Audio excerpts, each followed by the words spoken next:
Aujourd'hui, on est dans une ère du je poste donc je suis. Les gens existent parce qu'ils publient des choses sur les réseaux sociaux. Les gens se sentent être parce qu'ils possèdent, parce qu'ils achètent des choses, parce qu'ils rentrent dans des espèces de petites cases de j'ai ci, j'ai ça, j'ai là.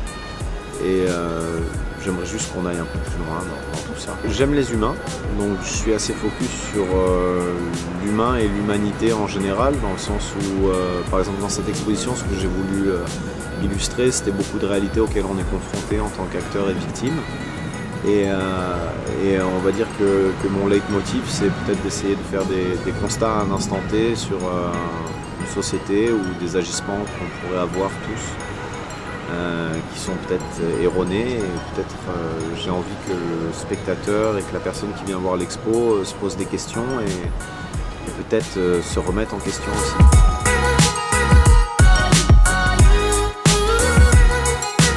À la base en fait j'étais pas du tout prédisposé à faire de l'art ou de la peinture. J'étais plus focus sur tout ce qui était sport, etc.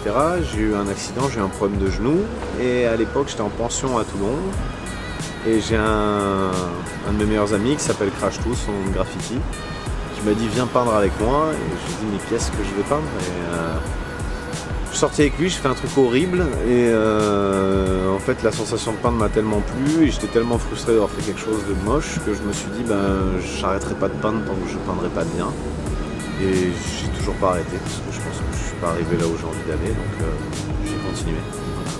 Donc j'ai utilisé la bombe pour faire beaucoup de fraises dans des endroits désaffectés, des usines, des vieux bâtiments, des ruines, des choses comme ça.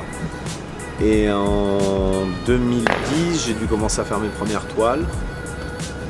Et de toile en toile, en fait, j'ai décidé d'apprendre d'autres techniques parce que je me sentais frustré de ne pas pouvoir réaliser des choses. Et j'ai rencontré Jean-Claude Novaro qui m'a donné des notions pour souffler le verre. Je me suis intéressé à la sculpture, à l'installation. J'ai appris à utiliser les outils, des disqueuses, des fers à souder, des plasmas pour faire des découpes, etc. Et j'ai envie d'apprendre encore plein de choses.